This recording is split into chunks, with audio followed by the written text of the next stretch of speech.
제15곡 유성처럼 하나의 혼이 십자가의 오른쪽 끝에서 아래로 달려 내려온다. 그는 단떼의 고조 부인 깍지아구이다이다. 단떼의 물음에 대해 그는 12세기의 피렌체의 소박한 풍속을 자세히 이야기한다. 그는 이어서 꾸르라도 황제의 휘하에 들어가서 회교도와 싸운 자신의 이야기를 들려준다. 깍지아구이다는 그 성전에서 전사하여 순교자로서 이 화성천의 평안에 도달했다고 한다.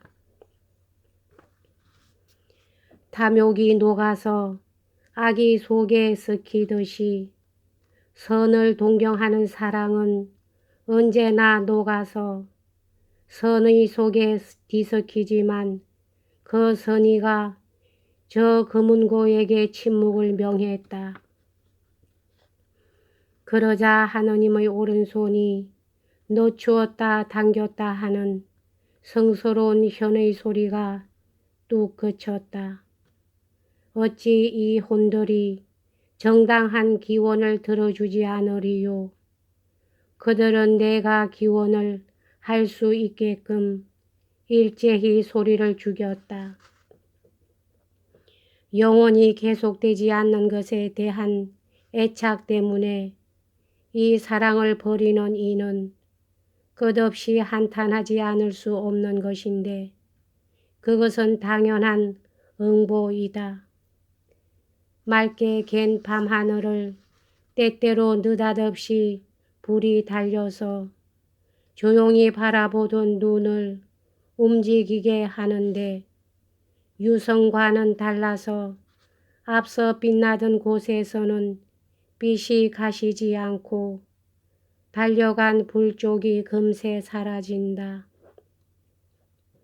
꼭 그와 같이 십자가 오른편에 뻗쳐 있는 뿔에서 그 발치를 향해 거기 빛나던 성좌의 별 하나가 다른질 쳐왔는데 이 구슬은 그 장식끈에서 떨어지지 않고 빗줄기를 따라 달려왔으므로 마치 설화석고를 통해서 본 불 같았다.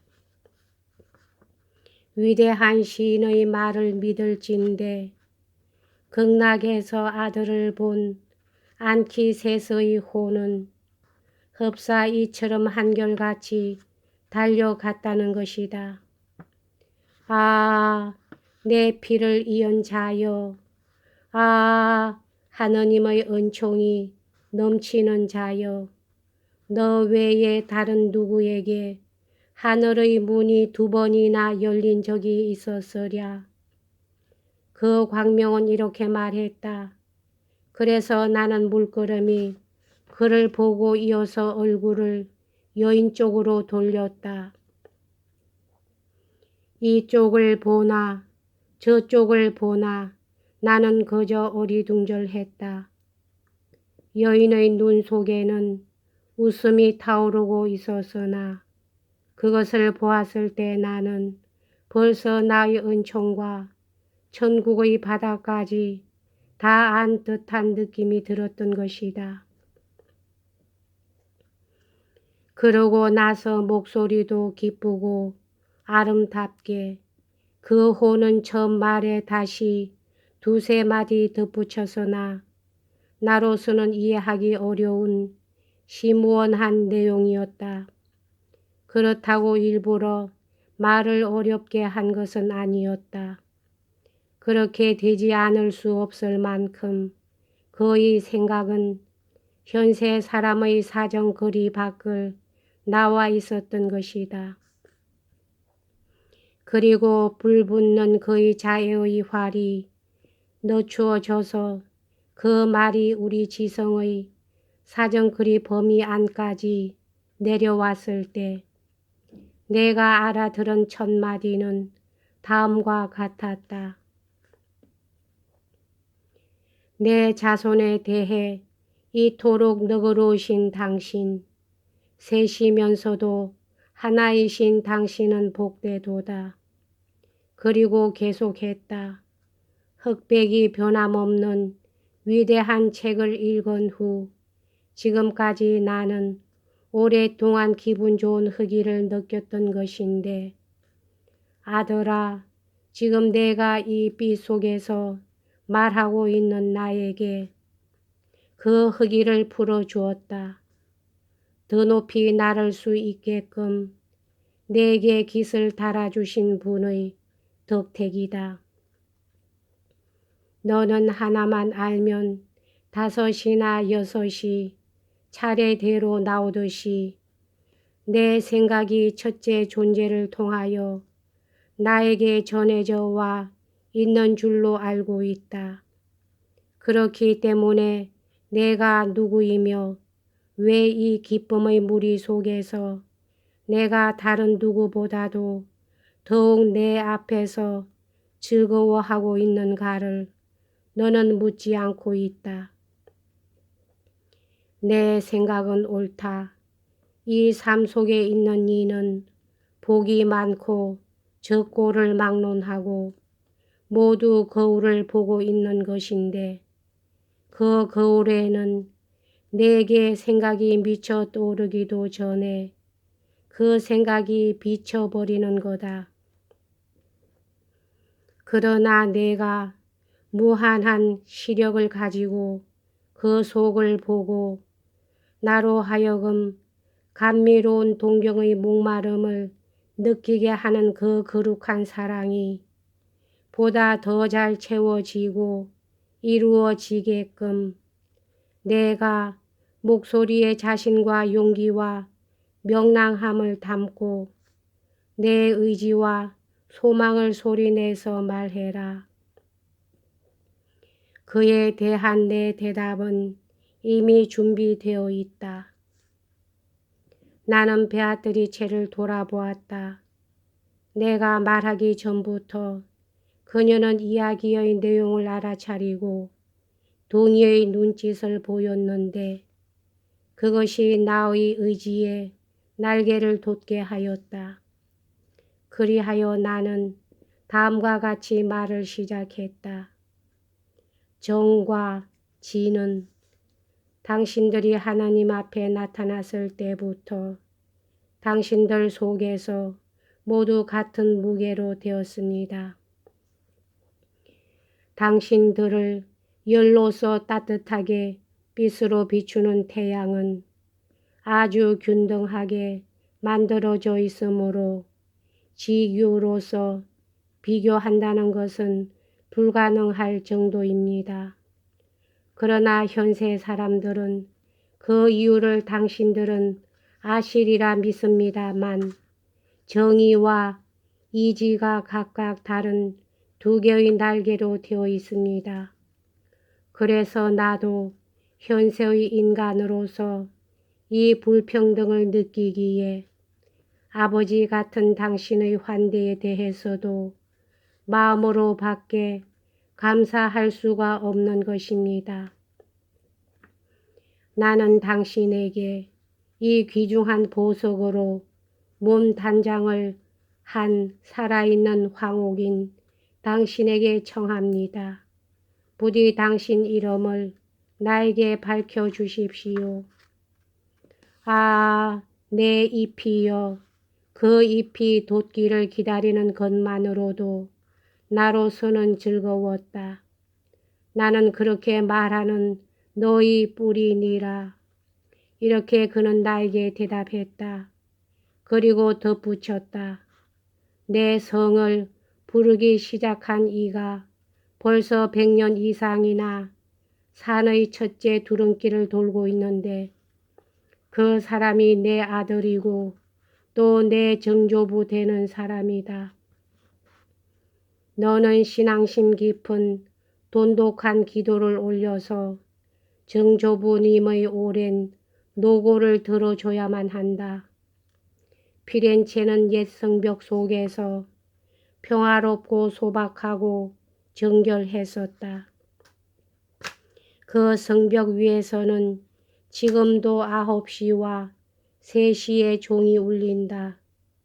팔찌와 머리 장식이 유행하기 전의 일이었다.